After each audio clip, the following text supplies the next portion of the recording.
Quiero que me acompañe, por favor, al libro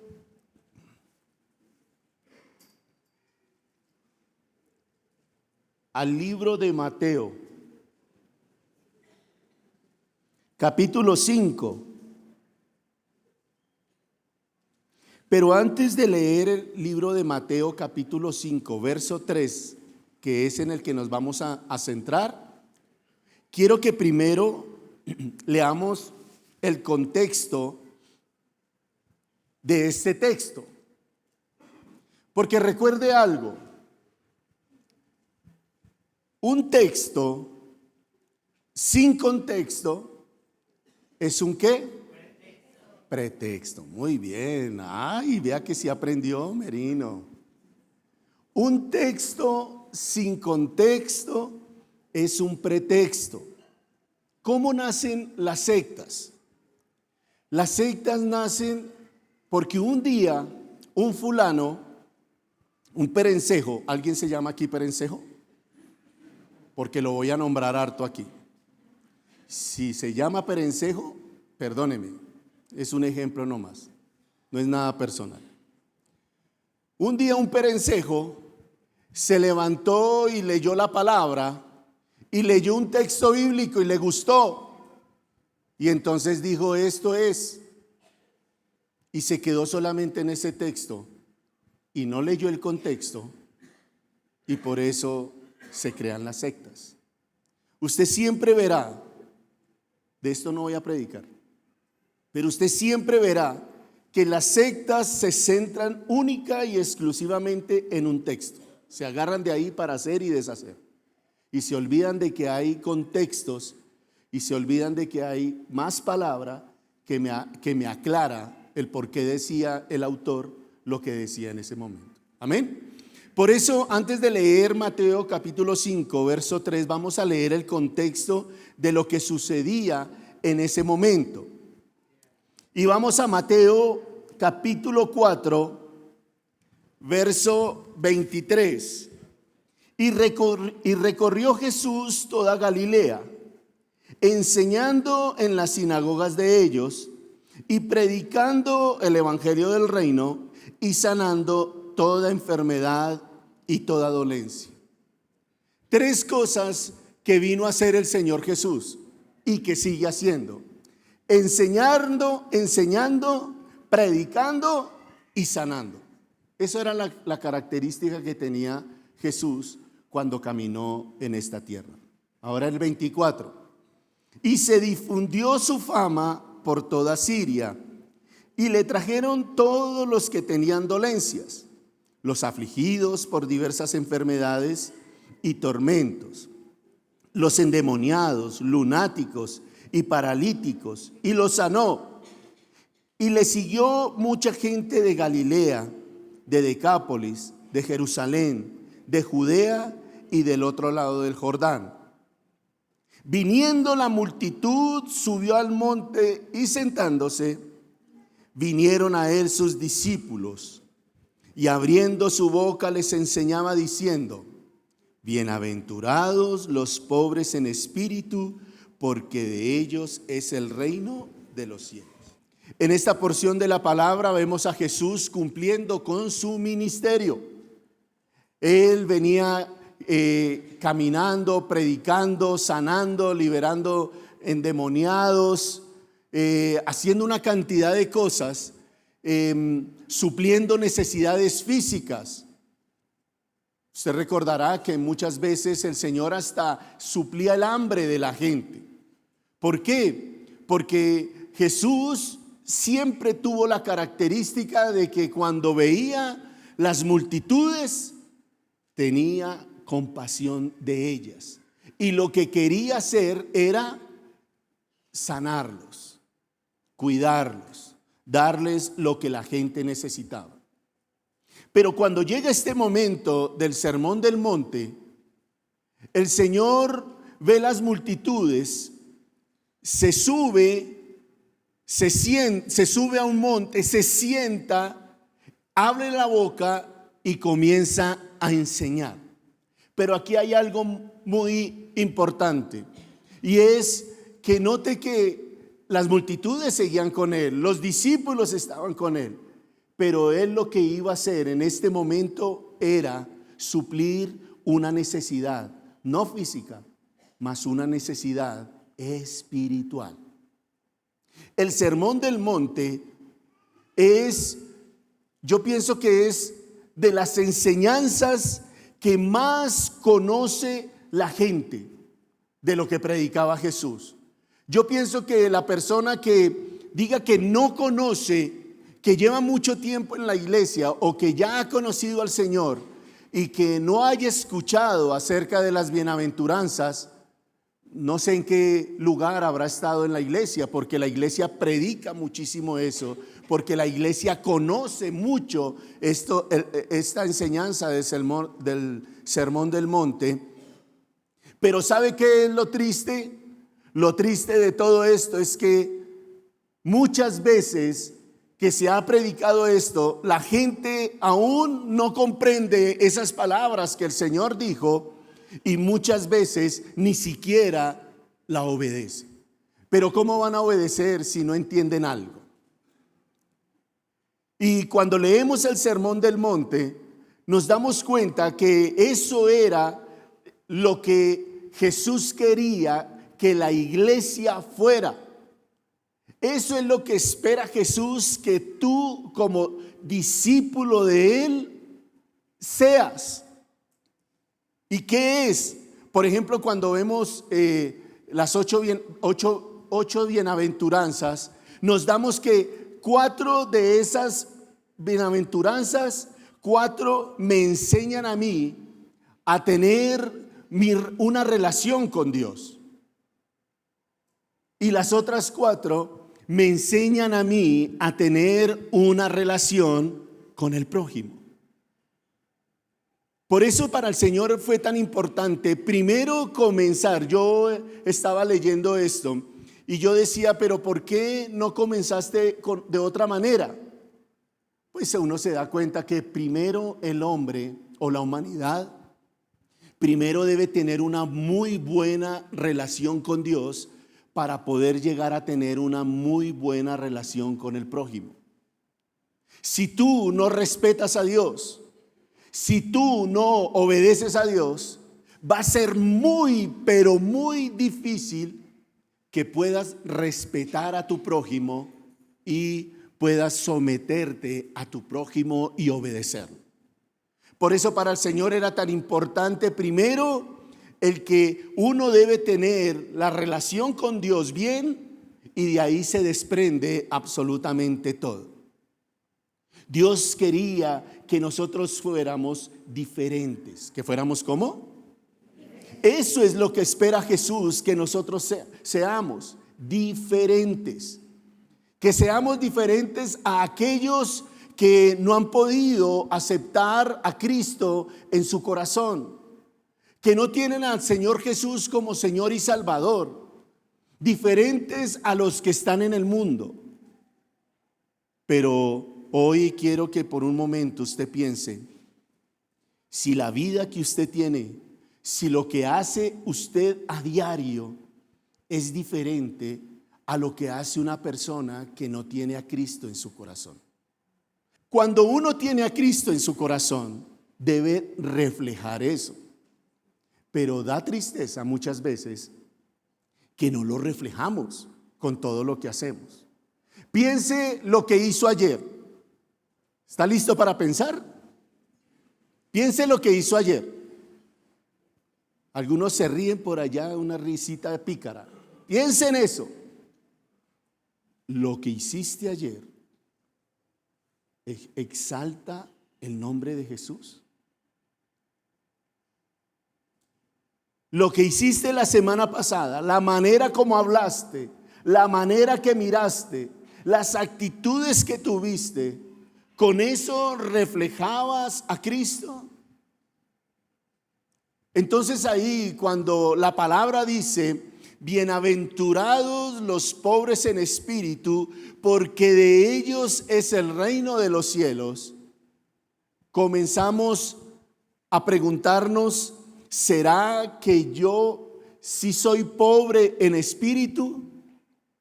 Escuche bien, es muy diferente ser pobre en espíritu a tener un espíritu de pobreza. Eso no es lo que quiere el Señor. Entonces vemos que lo que quería el Señor Jesús es que nosotros fuéramos diferentes a los demás. Por eso uno debe evaluar constantemente su vida. ¿Saben? Cada vez que yo tengo la oportunidad de predicar, siempre antes de subirme al púlpito, yo evalúo mi vida. Y más en este tiempo con esta palabra, porque ¿sabe qué es lo que sucede muchas veces? Y sobre todo eso nos pasa a nosotros que llevamos mucho tiempo en el evangelio. Creemos que ya lo sabemos todo. Y entonces leemos una porción de la palabra y decimos, eso ya lo leí. Esa ya me la sé. Entonces usted puede estar ahí sentado diciendo, sí, el sermón del monte. Pero no se trata de eso. Se trata de qué tanto de lo que yo leo, qué tanto de lo que yo estudio, lo pongo por obra. Eso es lo que verdaderamente importa. Porque usted puede venir todos los domingos, puede orar, puede leer la palabra, pero si su vida sigue siendo igual o peor a como era antes de conocer a Cristo, déjeme decir que el evangelio no ha operado absolutamente nada en usted. Cuando se habla de el ser pobre de espíritu, eso significa que yo como creyente, como seguidor de Cristo, debo tener unas características. Póngase a pensar en algo. ¿Ya está listo para pensar? Póngase a pensar en esto. ¿Usted qué piensa cuando escucha la palabra pobre? ¿Qué significa para usted ser pobre? ¿Qué viene a su mente en este momento? Carencia, me dicen acá. Por allá no escuché. ¿Qué? Necesitado. ¿Saben que para muchos el ser pobre es quizás de pronto la escasez de recursos? La comida, el agua, el dinero. Podríamos pensar que no hay nada suficiente para sobrevivir. Pero cuando vamos a la palabra, cuando vamos a la Biblia, cuando leemos y escudriñamos, nos damos cuenta que en la Biblia la pobreza, el ser pobre, no siempre significa falta de posesiones o bienes materiales. De hecho, el ser pobre en espíritu tiene que ver poco con la posición económica en la que yo esté. El ser pobre en espíritu tiene que ver con la dependencia que yo tengo de Dios en mi vida. Eso es lo que es ser pobre en espíritu. ¿Qué tanto su vida depende del Señor? Usted puede decir si la dependencia del Señor es total. Respóndase a usted mismo. Mire, esas preguntas que yo le hago, el Señor me las hizo. Y yo tuve que responderme si verdaderamente yo dependía completamente del Señor. Mire, ser pobre en espíritu es reconocer que somos pobres espiritualmente, que nuestra bancarrota espiritual, que estamos, mejor dicho, en nada espiritualmente delante del Señor. ¿Y saben por qué? Porque somos pecadores y constantemente estamos bajo la ira de Dios. Y si fuéramos merecedores de algo, seríamos merecedores del juicio de Dios, de nada más.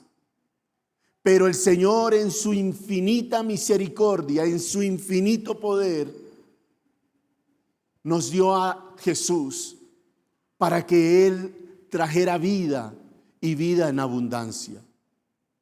Por eso a nosotros no se nos puede olvidar esa obra redentora y no la podemos tener en poco, el vivir la vida cristiana tan livianamente. A veces se nos olvidan las cosas. Yo sé que usted ha leído esto, bienaventurados los pobres en espíritu. Lo sé que lo ha leído. Pero usted es pobre en espíritu, piense eso por un momento. ¿Usted verdaderamente depende del Señor? ¿Usted verdaderamente sabe que usted es polvo y que tiene vida gracias a Cristo? Ay, pastor, pero no sea tan trágico. No, es que esa es la realidad. Y yo no puedo pararme aquí en el púlpito y predicarles y darles miel para que usted pueda ver que la palabra le sabe a rico. Porque la Biblia muchas veces no sabe rico, pero es la palabra de Dios que podemos hacer. ¿Saben? Cuando Cristo caminó sobre la tierra, Él fue contracultural en muchos sentidos. Aunque obedecía todas las leyes, porque Él mismo un día lo dijo: yo no he venido a abrogar la ley, sino he venido a cumplirla. A pesar de eso, los fariseos lo odiaban porque Jesús vino con una doctrina diferente a la que ellos predicaban y practicaban. Y Jesús empezó a ir en contra de muchas cosas y empezó a enseñar otras. ¿Sabe? Vivimos en una sociedad que todo que nos enseñan a ser autosuficientes. Hágalo usted mismo. ¿Se ha escuchado eso? Hágalo usted mismo. Entonces uno va y necesita un mueble para la casa.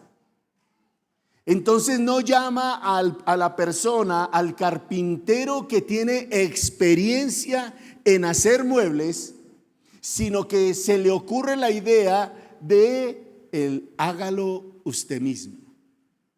Entonces va y compra un mueble y va y comienza usted a armarlo. Hágalo usted mismo. Y generalmente siempre, a menos de que usted obedezca totalmente las instrucciones del manual que viene en esa caja, lo va a armar bien.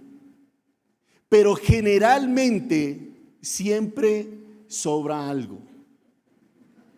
Siempre sobra un tornillo.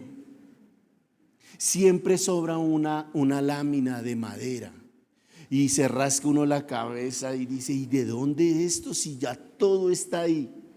Porque la sociedad le enseña a uno a eso, a ser autosuficiente, a no depender de nadie.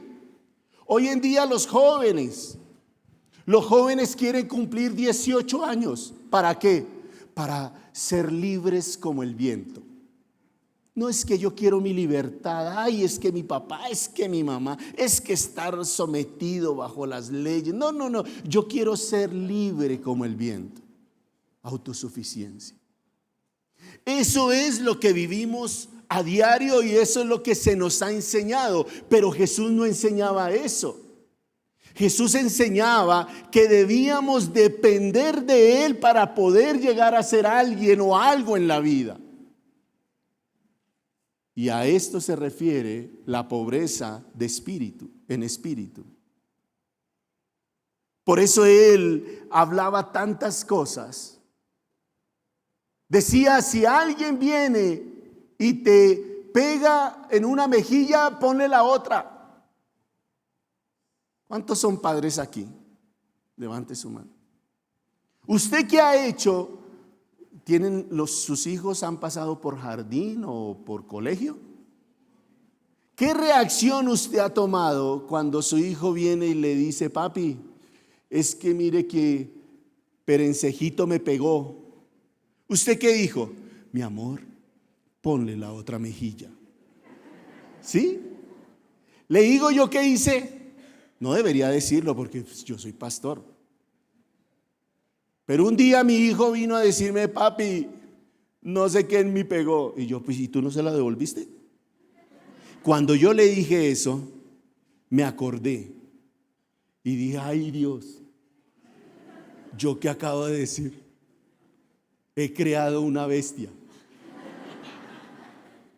Pero eso es lo que le enseña a uno. La sociedad le enseña a que usted se defienda, a que usted... ¿Cómo es el cuento? Se me olvidó. Eso era del Señor que no lo dijera. En serio. A que usted pague ojo por ojo, diente por diente. Estamos acostumbrados a eso. Pero cuando llegamos y conocemos a Cristo, cuando llegamos y conocemos al Señor, el Señor nos enseña cosas completamente diferentes. Nos enseña a agachar la cabeza. Nos enseña a ser humildes. Y la humildad no es llegar a la iglesia como a veces llegamos muchos. Digo llegamos para que no se vaya a ofender. Como con cara de cordero degollado. ¿Usted ha visto un cordero degollado? Vaya a Google, porque Google se las sabe todas y las que no se las inventa. Y ponga cara de cordero degollado y mira la cara del cordero degollado. Y así llegan muchos. Y muchos dicen: uy, qué humildad la de este hombre. Mentira, eso no es humildad. Muchos se dejan gobernar por el orgullo. Orgullosos porque tienen un buen trabajo. Orgullosos porque tienen dinero. Orgullosos porque, mejor dicho, cuando caminan no pisan el piso donde todos los mortales lo pisan, sino no, él levita. Orgullo, autosuficiencia. Y Jesucristo predicaba lo contrario. Pobres de espíritu. Pobres de espíritu significa que nada podemos hacer sin la voluntad de Dios. Que nada podemos hacer si Él no da el permiso. Ay, pero es que yo estoy viviendo como he querido vivir todos estos años. Usted no es pobre en espíritu. Puede venir a la iglesia. Pero hermanos, ¿saben que el venir a la iglesia no garantiza que verdaderamente usted sea un buen seguidor de Cristo? Porque a veces nos volvemos religiosos.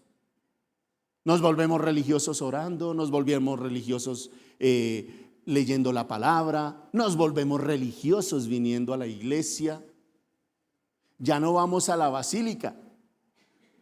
¿Cómo se llama la basílica? La Basílica de la Virgen del Guadalupe. Ya no vamos allá. Venimos a la Misión Carismática Internacional, Ciudad de México. Ojo, Ciudad de México. Pero somos religiosos. ¿Por qué? ¿Y cómo puedes evaluar tú si tú eres religioso? Con todo lo que tú has leído, con todo lo que el Señor te ha enseñado, ¿qué tanto de lo que lees y Dios te ha enseñado tú lo has puesto por obra? ¿O qué tanto de la doctrina del Señor ha cambiado tu vida? ¿Eres diferente a como llegaste hace 1, 2, 3, 5, 20, 30 años? ¿O sigues viviendo de la misma manera? Todas esas cosas nos tenemos que poner a pensar.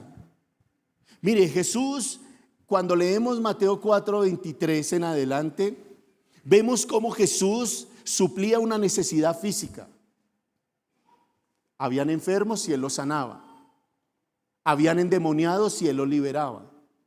La gente tenía hambre y Él les proveía pan.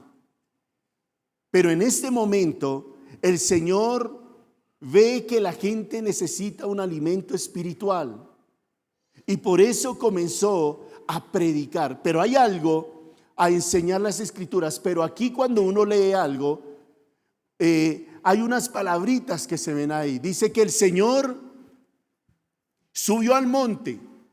¿Y qué hizo cuando subió al monte?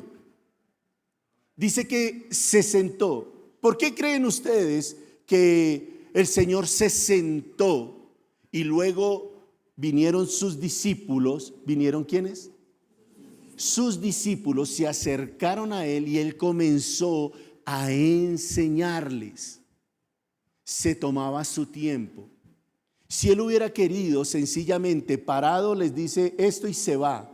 Pero el hecho de que se haya sentado era para explicarle a la gente cómo era que deberían vivir si querían ser seguidores de Él, si querían estar junto a Él. Y note que no llamó a nadie diferente, sino que llamó fue a sus discípulos. Entonces note lo importante que es verdaderamente ser un discípulo de Jesús. Cuando uno lee la palabra, se da cuenta de muchas cosas. El ser pobre en espíritu me hace entender a mí que por mí mismo yo no puedo ser salvo. Mire, algún día dice la palabra que todos los que estamos en este lugar vamos a tener que compadecer ante el tribunal de Cristo. ¿Usted sabía eso? Temor y temblor nos debe dar con esas palabras. Algún día tú llegarás allá a ese lugar y allá no esperes que salga Pedro con las llaves diciendo, bueno, te voy a abrir la puerta. No, eso es carreta, eso es mentira que Pedro, que las llaves, olvides. Allá el mismo Jesús es el que nos va a recibir y te va a preguntar, ¿por qué crees tú que eres digno de entrar y vivir la vida eterna? Y muchos, les aseguro que muchos dirán, no, es que yo soy bueno, yo fui buen marido. Usted no va a poder llegar a decir que usted fue buen padre y por eso es merecedor de la vida eterna. Es que yo fui buen marido, tampoco. Pero usted no va a poder, marida, no va a poder llegar y no va a poder decir, es que yo fui buena mamá. Ay, yo cuidaba tanto a mis bebés. No. Cuando llegaban los domingos ellos me decían, mami, no quiero ir a la iglesia. Ay, yo decía, ay, ternurito, no vayamos. Yo los cuidaba tanto. Usted no va a poder decir eso. Usted no va a poder decir, es que yo cocinaba delicioso y mi marido se chupaba los dedos cuando comía. No va a poder decir eso por ser merecedora de la vida eterna. Usted va a poder heredar la vida eterna cuando se pare al frente del Señor y le diga, Señor, porque un día te conocí y ese día me arrepentí y desde ese día estoy viviendo completamente una vida diferente. Entonces usted tiene que entender que para heredar la vida eterna no es por obras. Y a veces pensamos que por portarnos bien nos va a ir bien. ¿Usted no le ha pasado eso? Ay, no, yo no hago esto porque qué tal que el Señor se ponga bravo conmigo. No me da el carro que quiero. No, esa no debe ser la motivación de obedecer al Señor. Esa no debe ser el motivo por el cual usted hace la voluntad de Dios. El motivo por el cual usted hace la voluntad de Dios y le obedece es porque usted ama al Señor y reconoce que sin Él nada podría ser. Amén. Entonces no podemos ser salvos por nosotros mismos.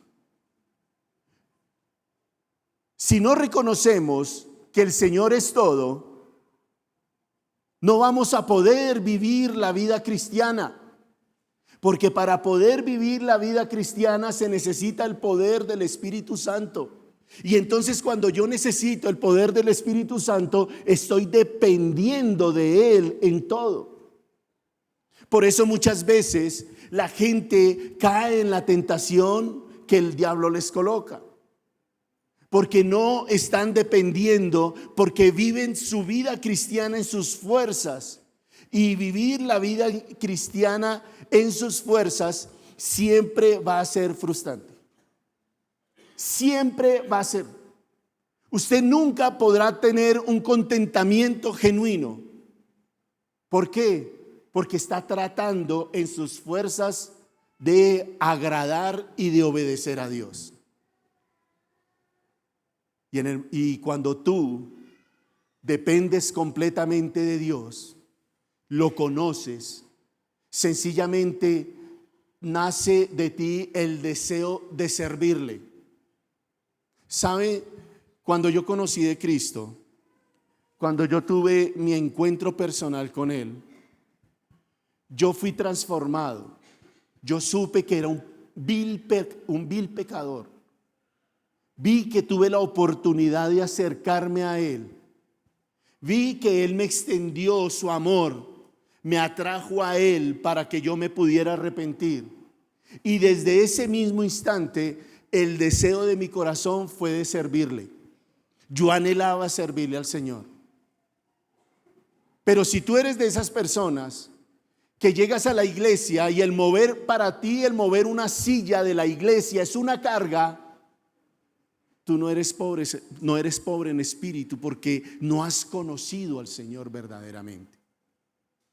Si tú eres el que piensas que tú puedes conocer y creer en Dios a tu manera, eres pobre en espíritu, porque uno puede conocer y creer en Dios como lo enseña Él en su palabra. Él es el que nos hace dignos de servirlo. Por Él es que damos todo. Por Él es que estamos dispuestos a renunciar. Por lo menos yo he tenido que renunciar a muchas cosas en esta vida para obedecerle a Él. Pero cuando yo renuncio a mis cosas, yo digo: Señor, pero yo ¿por qué tengo que dejar este sueño que yo tenía para tomar uno que tú quieres? Pero con el transcurrir del tiempo me doy cuenta que el Señor sí se la sabía. Que el Señor sabía el futuro. Que el Señor me guardó de muchas cosas y que hoy en día yo no estaría aquí parado si no lo hubiese obedecido en el tiempo cuando Él habló. El pobre de espíritu, como enseña la palabra, es bienaventurado, o sea, bendecido. Cuando usted escucha la palabra bendecido, ¿qué se le viene a la mente? Otra vez piense, ¿qué se le viene a la mente cuando escucha la palabra bendecido? Completo, dice aquí Merino. Algunos pueden pensar que el ser bendecido es ser rico. Ay, pero ¿qué tiene de malo, sí o no? Pero eso no es la bendición que ofrece Dios. Algunos pueden decir que ser famoso puede ser ser bendecido. Para otros puede ser bendecido, puede ser tener un buen trabajo o tal vez una familia bonita, una familia que tenga armonía, que muchas veces no se ve eso en el hogar. Para muchos puede pensar que el ser bendecido es eso. Pero la Biblia define las bendiciones de manera distinta. ¿Sabe cómo define la Biblia el ser bendecido? Lo define como una dependencia total de Dios. Eso es ser una persona bendecida. Que tú puedas depender completamente de Él. Porque cuando tú dependes completamente de Dios, cuando para ti lo más importante es qué piensa Dios de esto,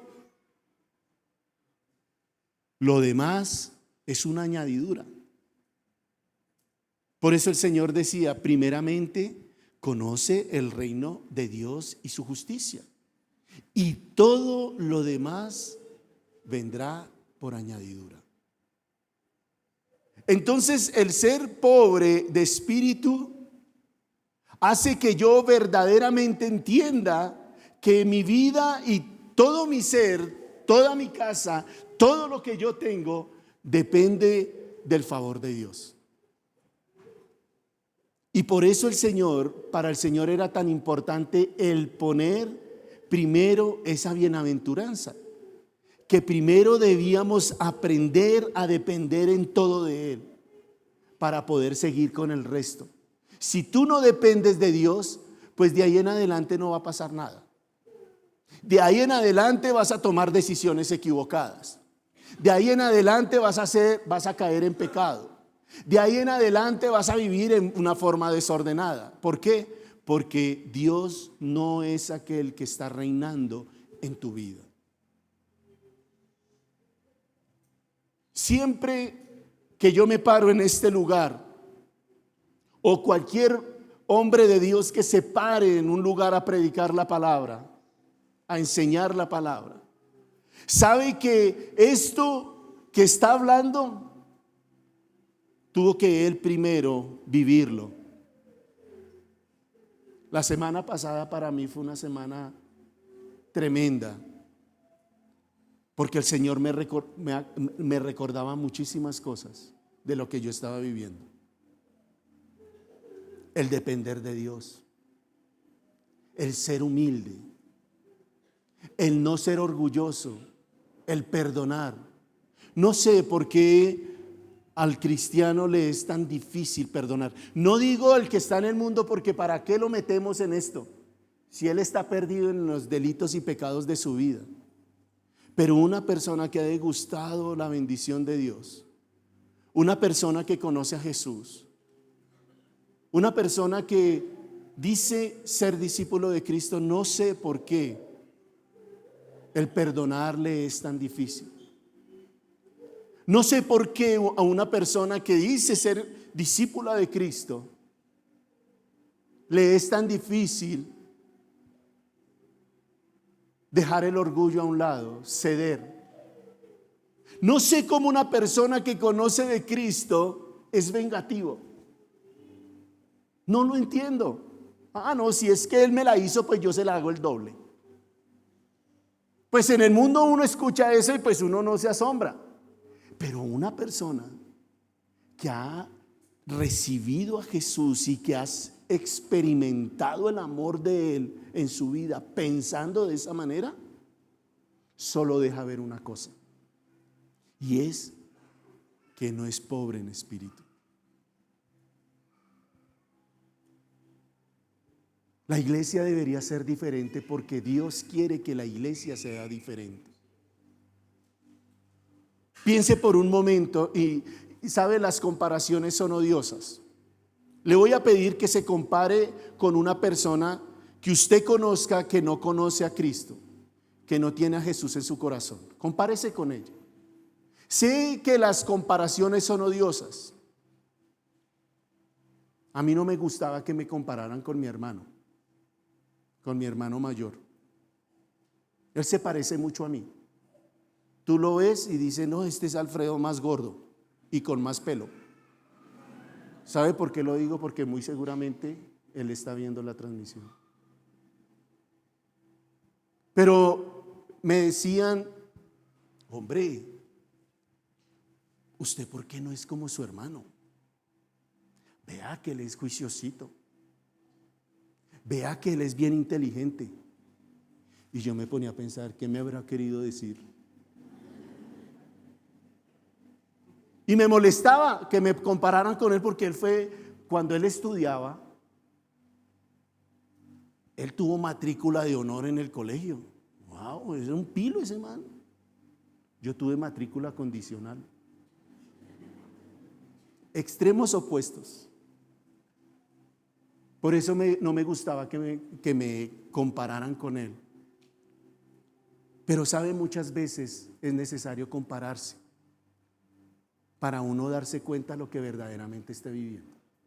Entonces compárese con su vecino, compárese con su compañero de trabajo, con su compañero de estudio, aquel que no conoce de Cristo. ¿Usted es diferente a él? ¿O usted es peor que él? Eso nadie lo escuchó. No se preocupe que esto no lo están viendo sino en la mitad del mundo. ¿Es peor usted que esa persona que no conoce de Cristo?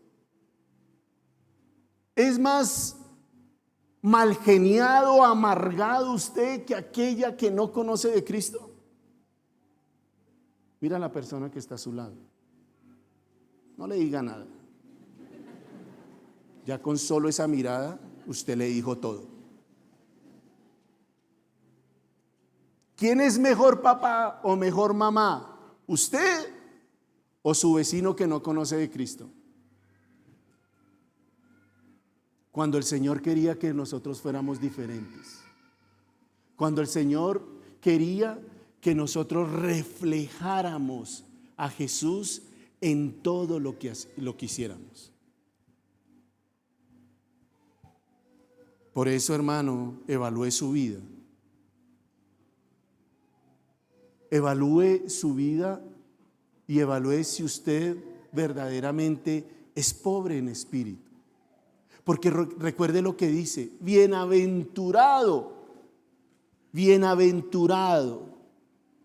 bienaventurados los pobres en espíritu, porque de ellos es el reino de Dios.